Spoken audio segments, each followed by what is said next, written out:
tonight we'll open Lily Wong's, you can see the pile of your patent plants. This is Lily Wong is the 22-23 Boghosian Fellow. For those who are new, for freshmen and for those who are new to the school, we have a fellow every year who spends 1 year with us.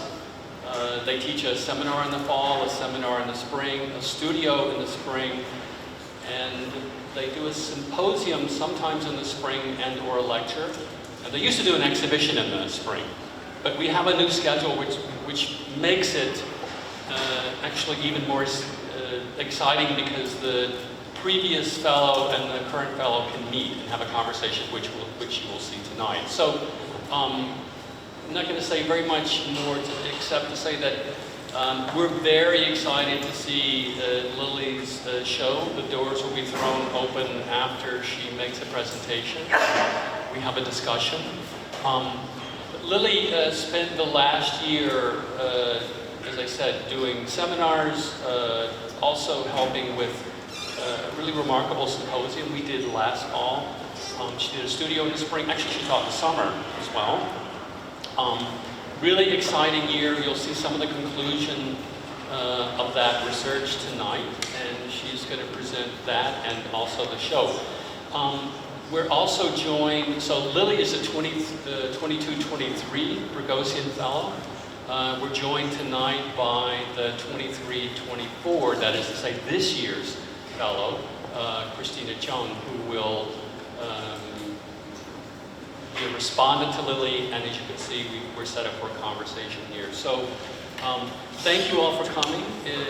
Really excited to see the presentation. I think Lily's going to make about a 30 or so minute presentation, after which Christina will have some comments. They'll have a conversation, and whenever Lily says we're allowed to, we will open the door and literally open the show, and you can go in. With that, I give it over to our 22-23 Boghosian Fellow, Lily Wong.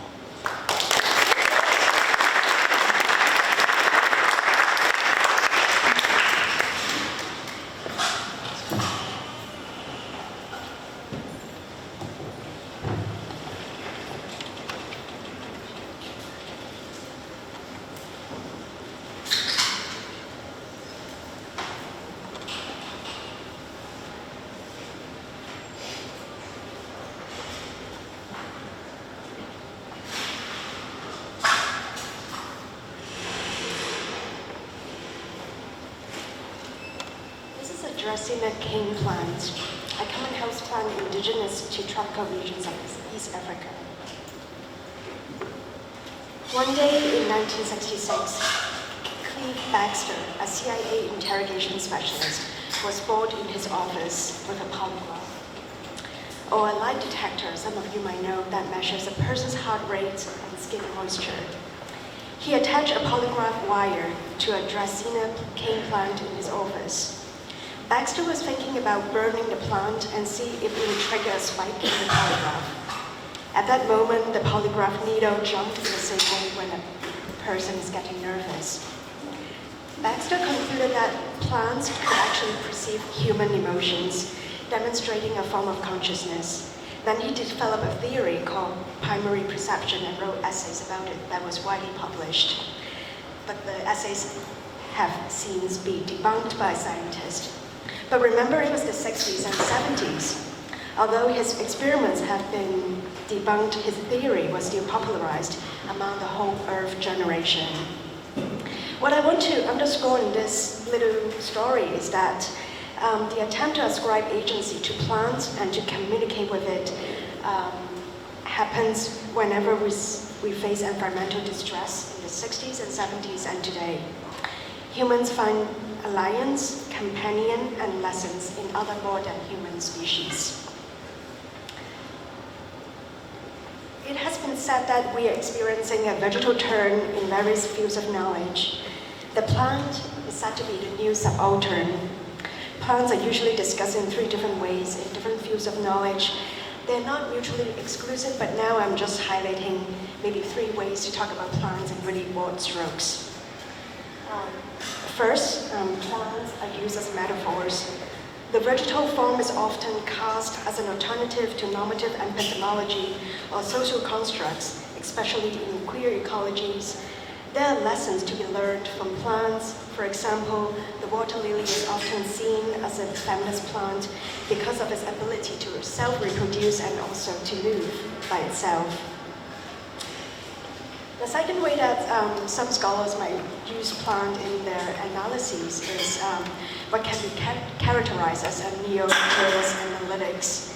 Plants as objects of observation to elucidate other forms of other more complex forces that shape our world, such as colonialism, enlightenment knowledge, capitalism, militarism, or other regimes of control. One can historicize any particular plant species and trace its circulation as material and also as imaginary. In this way, one can describe and map out the whole apparatus with a plant as a focus. As architects, we also engage with plants as subjects. We design for and with plants, and plants can be understood as what Donna Haraway calls companion species. And I'm especially interested in displaced plants because for those plants, architecture is much more important for them. Architecture basically light control for those species. So a plant is inseparable from its environment. When you move plant from one biome to another, you also move its environment. Transplants from European colonies necessitated the development of architecture as contained environment. Building is life support.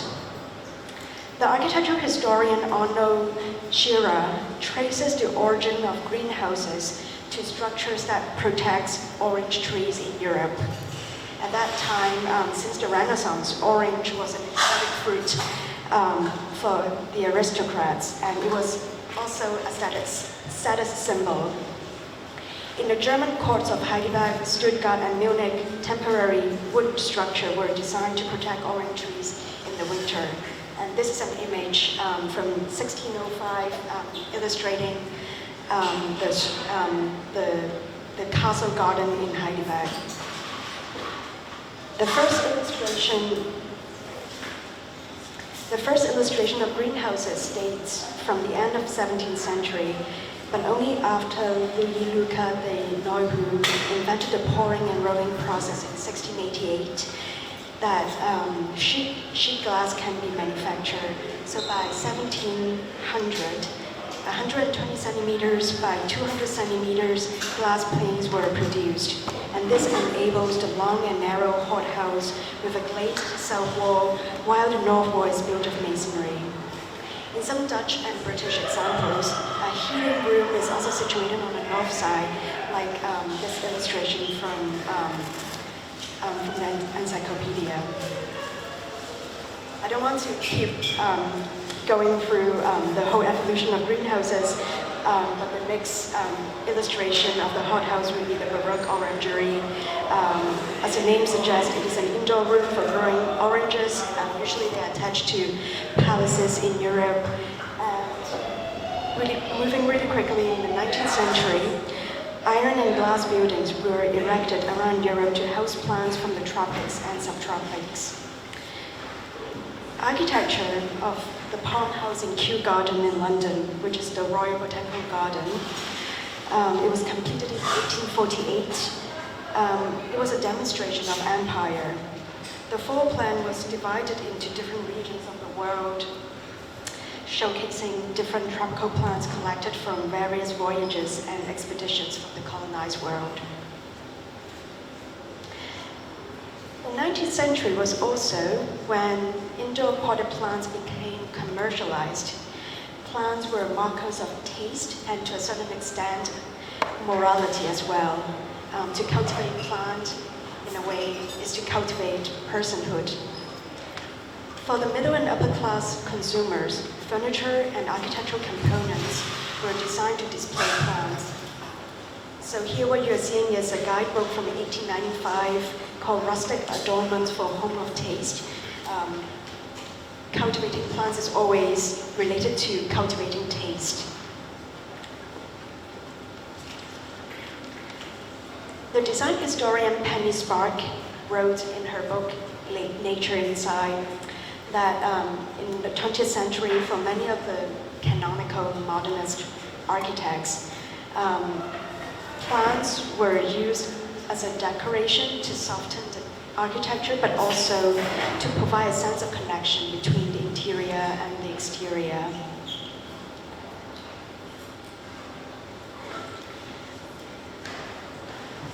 In 1952, how indoor plants became so popular that the British magazine, the Architectural Review, did a special issue called Plants Indoors, where they traced the history of indoor plants and also provided guidelines and other architectural examples of how one could put plants in their homes. Actually, the term houseplants didn't emerge until the 1950s. The historian Catherine Harwood mentioned that it was actually the British nursery owner, Tom Rufford, who popularized the word houseplants to help sell his plants in the Covent Garden Market in London. And in this specific issue of the Architectural Review, they also illustrated a lot of examples where planting is integrated into the exterior facade, and this is an example illustrated in the magazine where they show an example from Scandinavian homes. It should be mentioned that putting plants indoors is only for the home, but also for institutional buildings as well. Some of you might know this building, I don't know, but upstairs on the third floor of Slocum, in the 1930s, some plants were really popular upstairs. Housing plants indoors were also became popularized in the 60s and 70s. Here, plants, they're not only decorations, but for me, they're almost like building materials. They create an atmosphere inside the atrium.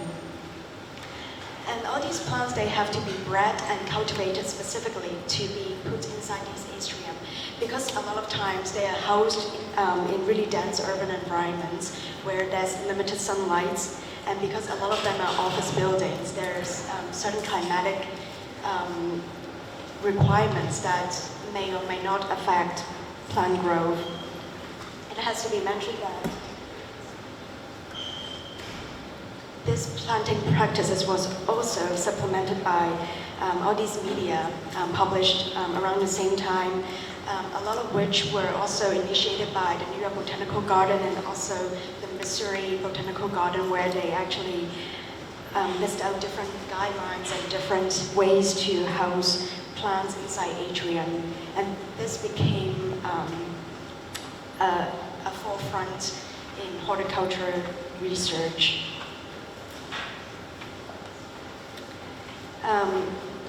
Today, plants have become more popular than before. So according to the American Horticulture Society, the sales of houseplants specifically has skyrocketed in the past 5 years. This is not only because of the pandemic, but perhaps also because of social media. Cultivating plants has become part of our culture. There's also a mediatic complex attached to this, where there's books, social media, websites, videos online to discuss ways to cultivate plants and what plants should be placed where. It became a whole spatial practice. And this is my favorite example from Instagram. I remember our colleague here from last semester, Matt Rosen, had said that plants are the new pets, pets are the new kids, and kids are the new exotic plants that we can't afford.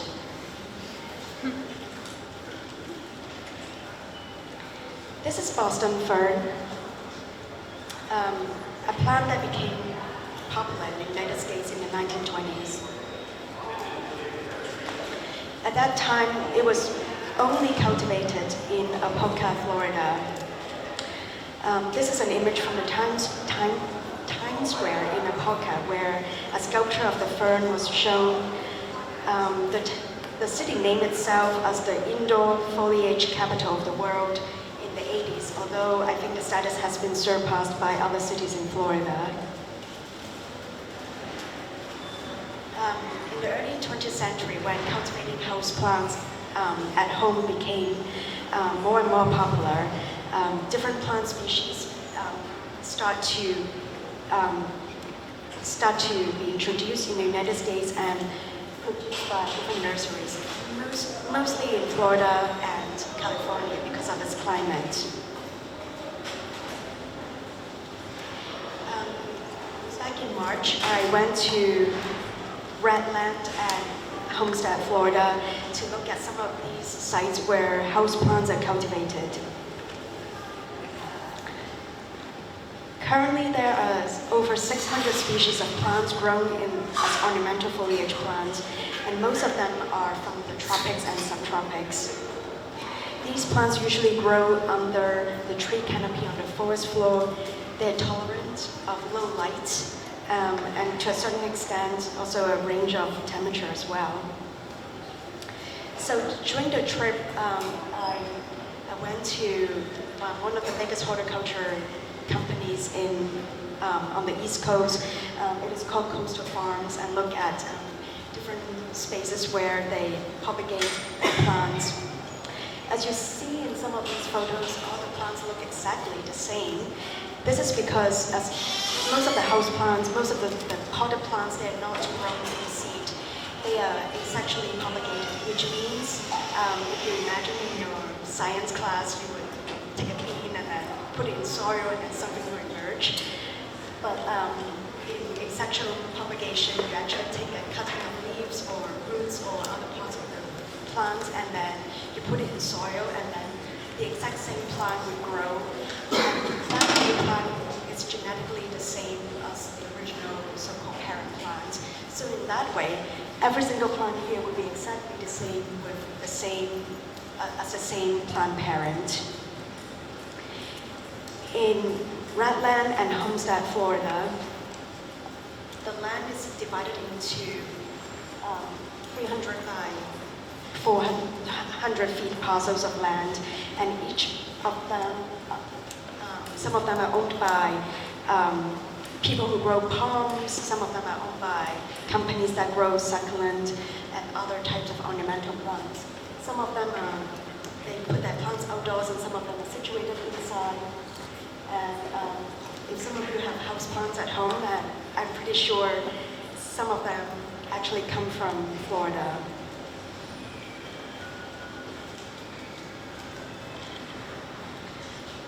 So in Florida, most of the plants are propagated to be eventually transported to other parts of the United States.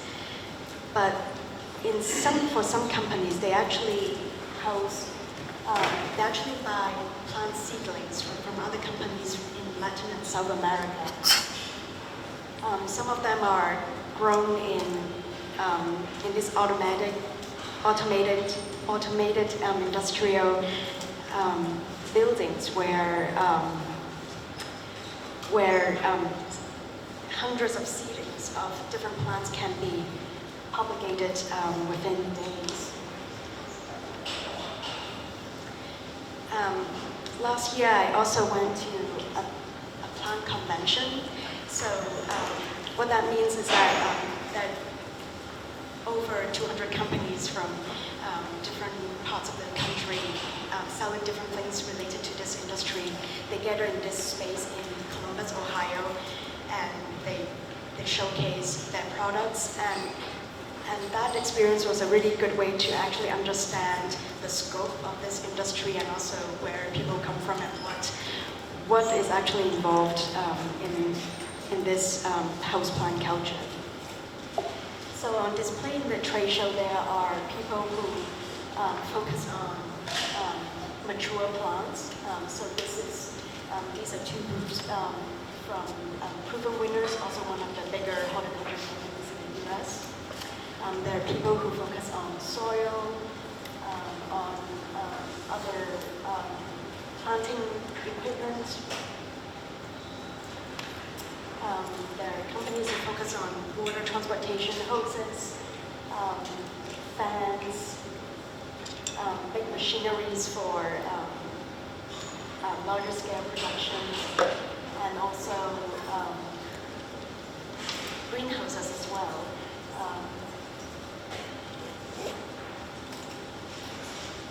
And they all happen inside this building in Columbus, Ohio, designed by the Convention Center, designed by Peter Alexander. In a more local independent context, last semester, some students and I also went to a nursery close to Slocum Hall. It's called Watson Greenhouse, and we did an interview with the nursery owner there, and she told us about how she selected plants and also different operations she had to do to prepare them for sale. So a lot of times when a shipment of plants come to Syracuse, the plants have to be acclimated within a greenhouse so that it can be flourished and grown within the new climate. So she also propagated a lot of plants from cuttings within her greenhouse. She did most of the planting herself. And one of the interesting things she told us is that when we asked her what does she do in terms of creating an ecosystem within the greenhouse for some of the plants, she mentioned that she actually had to buy hundreds of ladybugs to release them inside the greenhouse so that they can help pollinate some of the plants within the greenhouse. And if you go to the Syracuse stationery store, I think some of her plants is also there.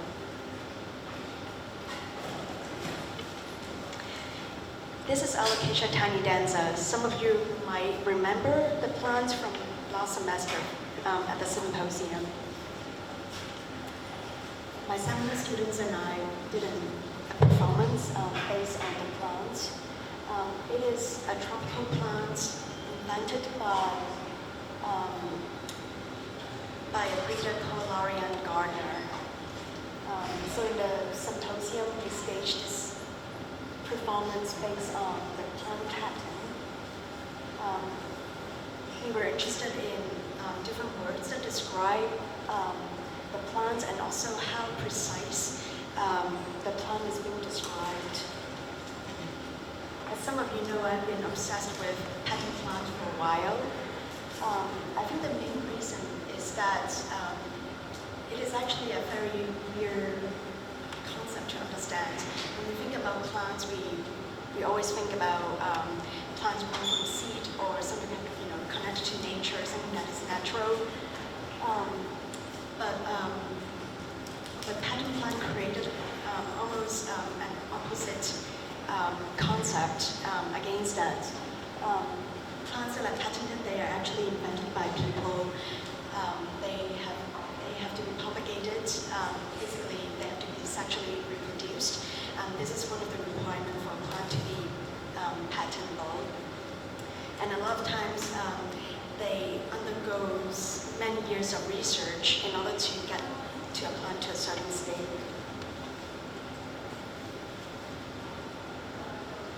And I became interested in it because I would argue that pattern plant, they are also one of the most architecturally related plants because the way that they're patented, the way that they're engineered, it follows a metric of interior domestic space, human behavior, how people would keep plants within a typical home, and also infrastructural logic as well.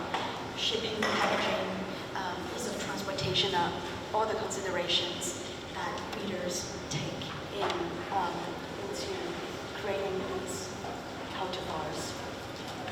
So in the seminar, my students and I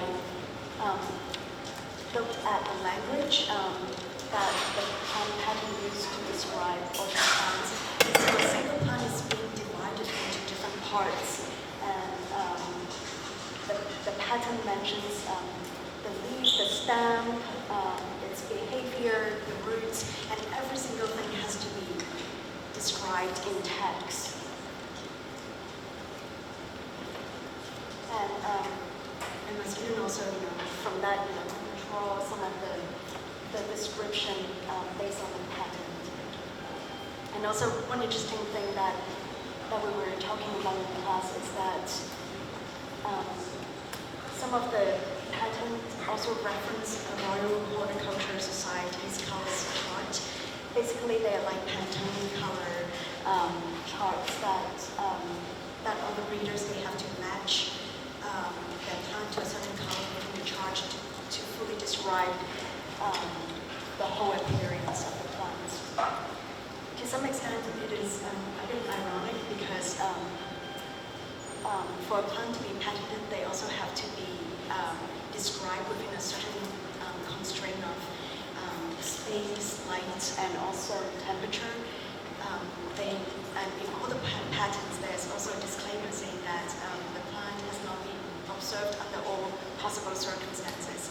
So even though there's a very rigorous effort in describing the plants in textual form, but legally, it is also claimed that the plant might not be exactly the same under other circumstances.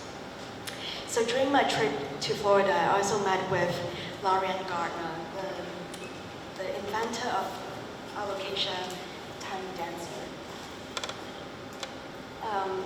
So she staged her operation in the middle of nowhere in Florida. She has been interested in aroid plants for over 30 years, and now she has a one or two person operation. She told me that she can actually create plants that no one here has ever seen before.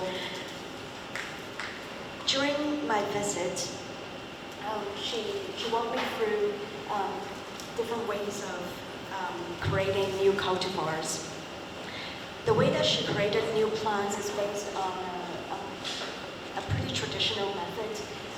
She crossbreed different species of plants and make a new one. And what got me,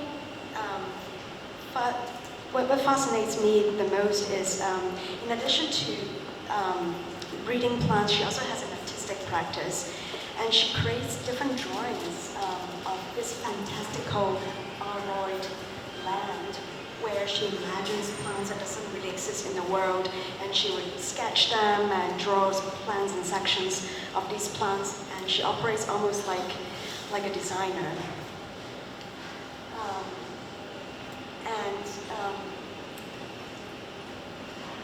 Before I went there, I always thought that this process, perhaps a lot of times is done by trial and error, but for her it is more of an artistic practice based on her sketches and vision. And at her greenhouse, she also has a collection of what she calls parent plants, where she sequesters the genes of different plants within that greenhouse, and she can collect the pollens from those plants and then rearrange them in other experiments to create other cultivars. So this is an example of how she did that. She basically collect pollen from the stigma and then brush it on to another one, which is a very common way to breed plants. So this operation is only possible starting in the 1900s with Mendel's rediscovery of genetic heredity.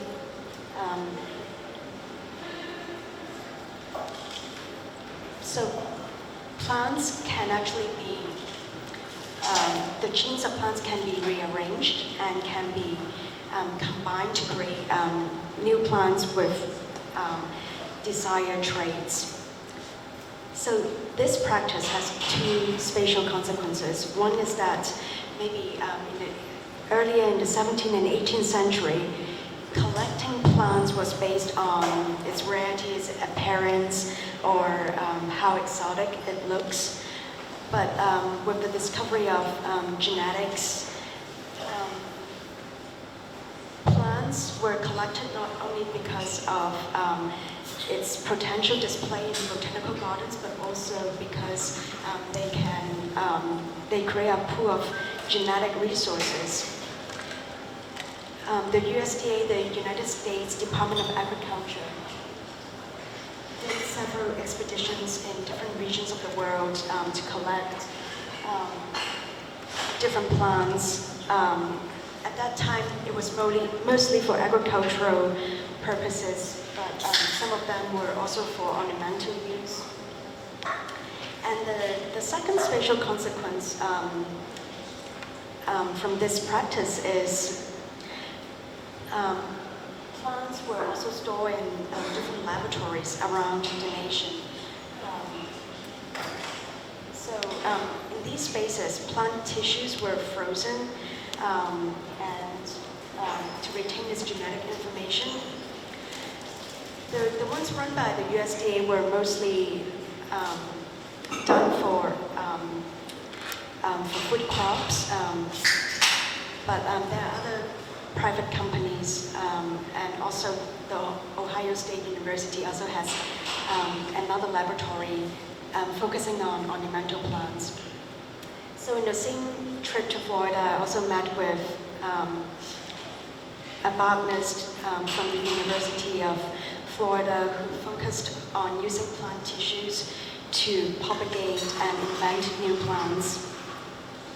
And part of his research is on ornamental plants, but also on propagating new vanilla plants for the Florida market. And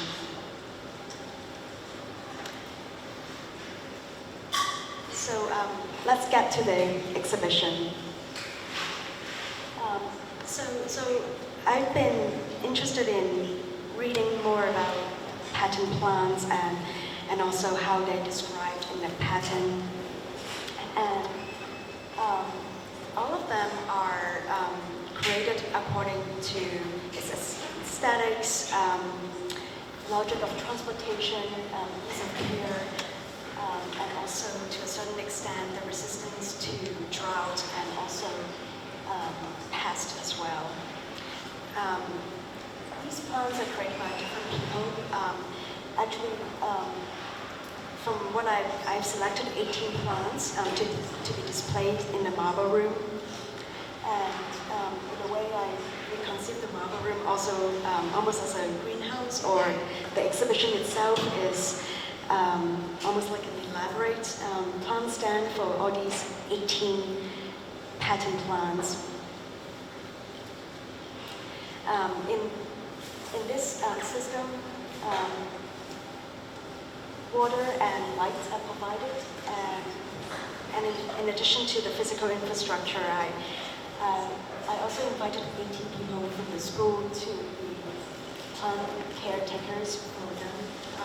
So the exhibition will be on display for 2 weeks, and I invited some of my colleagues and students to keep an eye out on those plants and partake in this effort. And my intention is that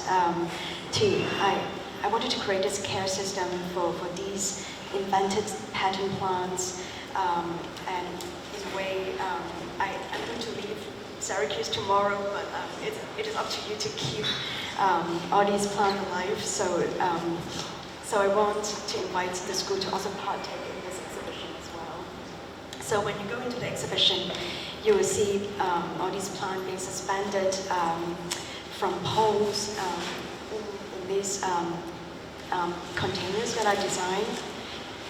In the past few days, my wonderful exhibition assistants and I have been nursing them for a few days. The plants are all shipped, or most of them are shipped from different parts of the United States, and they are sourced specifically because they are patented and because they can live at least for 2 weeks inside an arboretum. So what I've learned in this process of research and also doing this exhibition is that I became interested in thinking about how architecture can help plant communicate. So in the exhibition we find little tubes of like a green stick they are stuck in the soil, and they indicate the water level under the roots. So when it is blue, it means the plant is properly watered. And if it is white, it means it's too dry. And it is a way for those plants to tell the caretaker, if it needs water at some points during the exhibition. And it got me thinking about how can architecture make this more visible, and how can we start to understand different needs of a plant through more spatial needs.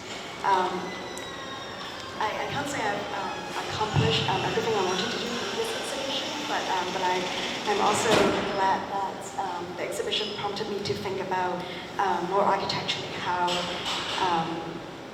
how different design can be created to basically let the plant speak. So in the next few months, I'll be working on new projects that try to accomplish that goal, or at least try to investigate further. So in the past year, I was really fortunate to have 63 students came together between my 2 seminars, the studio and also the summer studio, to be on this journey with me to investigate different ways for people to interact with plants, and also different ways for plants to signal and to create new architectural opportunities. So I think I should stop right now and invite Christina here to maybe talk more about plants. Yeah, thank you.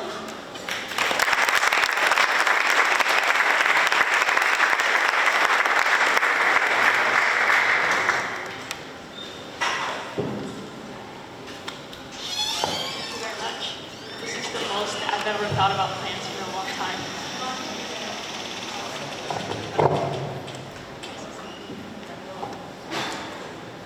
My first question is, do you believe in biocommunication? Do you talk to plants? No.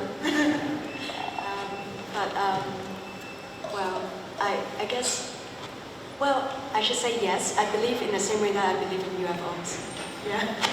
But I do believe that, as I said before, a plant is inseparable from its environment, and basically everything we do to them can be received and maybe manifest in different ways through its growth, or I don't know, weird behavior that they do. Yeah, so in some way, yes, yeah. And I guess through devices they can communicate with us. Yeah. Should we talk about what's behind the door for a little bit? Sure, yes. I guess my first question is, why do you choose to display them on this hospital IV system, and why this hospital atmosphere? To be honest, the reason is actually those poles are really cheap.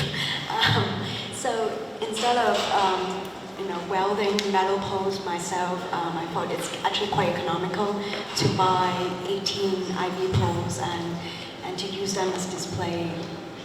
Yeah, I know I talk about life support a lot. Maybe somehow it's somewhat related, but I also don't want to be that obvious. Yeah, I mean, I do feel like nowadays, at least for me, plant is like a spiritual support in my household. So I do rely on plants a lot. Do you feel like we have a reciprocal relationship with the plant? Like, what are they giving us, and do you feel like we're giving back enough in return? Sure. It's. I think it also depends on how you look at it. I mean, in some ways, plants, a lot of them, they don't actually need. Obviously, they don't need human for their existence, but like pattern plants, they actually need us to water them because they are invented and created for this purpose. How do you expect we would interact with the plants in the room? Do you feel like the plant lovers, some of us, would interact with the plants the same way as someone who's maybe indifferent to plants would? Yes, absolutely. I think I hope it's interesting to look at least for some of the plants. It's some of them has weird shape. Some plant breeders describe their form as architectural, but for them it means it's sculptural, it's unusual.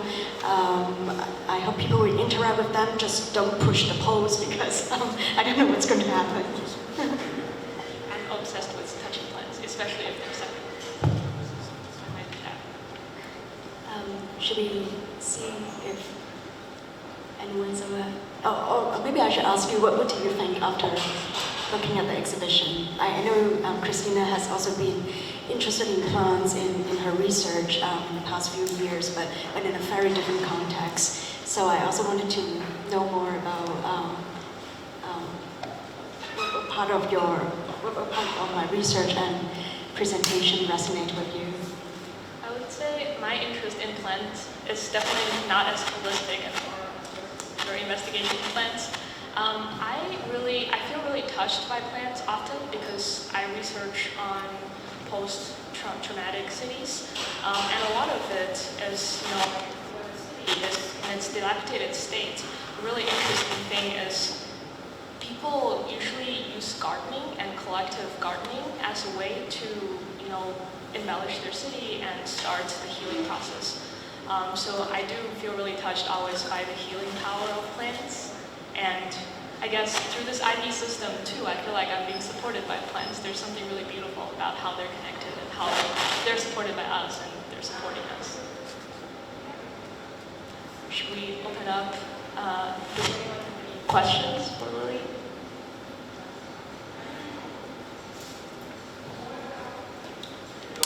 Use the microphone.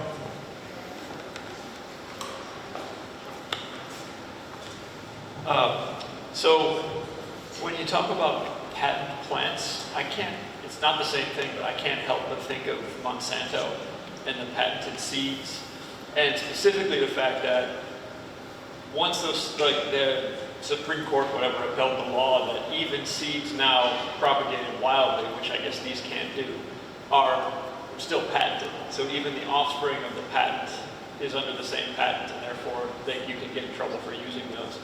So it just makes me think, what's the sort of larger scale ramification of the proliferation of patent plants? And is there an issue of ownership or sort of fidelity to the original plant that comes into question?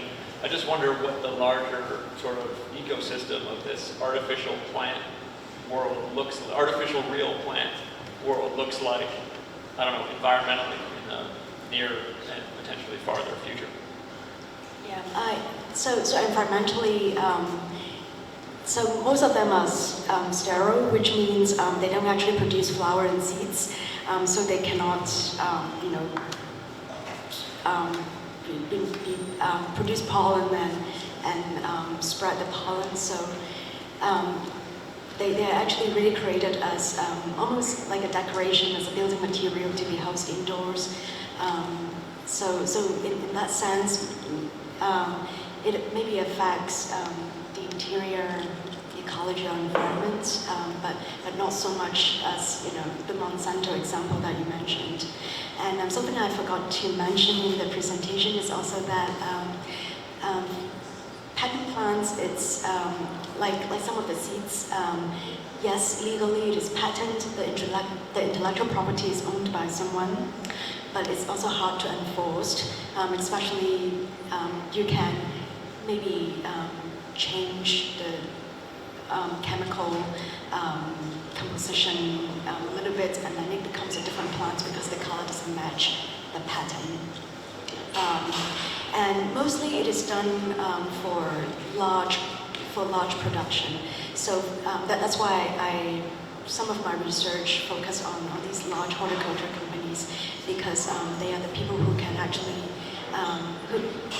who would have a reason to patent plants because of this large production.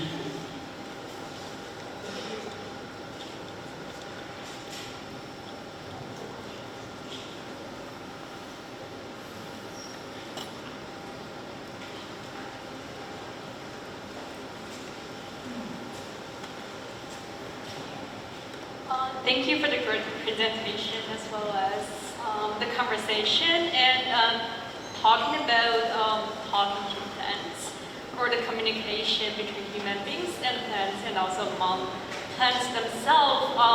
I think it just made me think of the internet we use currently, like the World Wide Web, actually has a plant kind of counterpart of that, which is the Wood Wide Web, which is the root system of plants usually happening in rainforests or in all of the ecosystems, in which plants communicate with each other by using information nutrients transit through the soil system, through the substrate of the earth. And this is partially invisible, which I see like I can view the connection to your presentation as well, all the invisible transportation, communication you have built through your year-long research, going through different places, and also the plants here in the exhibition you shipped from different places as well as when you mentioned something like the gray bar that's showing the water that's feeding into the plant and how it makes the invisible visible somehow. So I guess for architects, an interesting thing, or like one of our mission is to either render things visible to visualize things, or we can also intentionally to hide things as well. So that's part of our privilege, also part of our burden. So I want you to maybe explain more about what's going on in that room, which will soon be revealed, like what kind of technique you use to make or render invisible things visible in your system, because I see your axonometric drawing. There's like water lines, which intrigued me a lot. So what is a water line? Does that visualize the water that's going on to feed those plants? And how does that impact our perception of the whole ecosystem going on in there? Yeah, that's a really good question. So one way that I intentionally did is to actually design my own plant containers, this clear plastic, because I wanted people to actually see the root system. Some of them are more hidden because of soil, but some of them are fairly visible. And within the container, as you go in, you can also see at the bottom, some of them has rocks in it for drainage.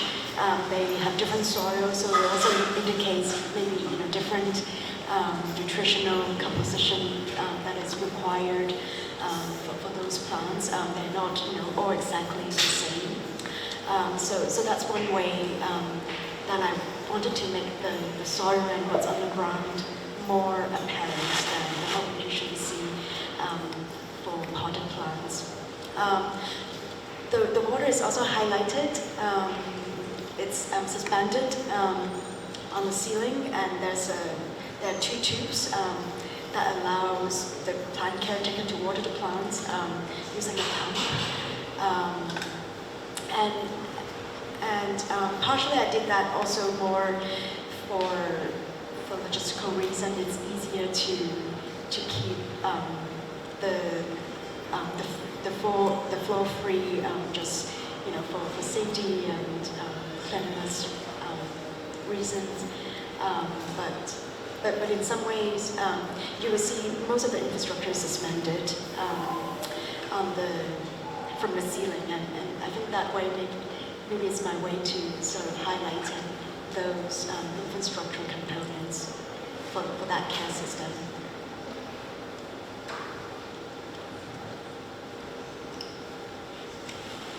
Should we do the grant reveal and open?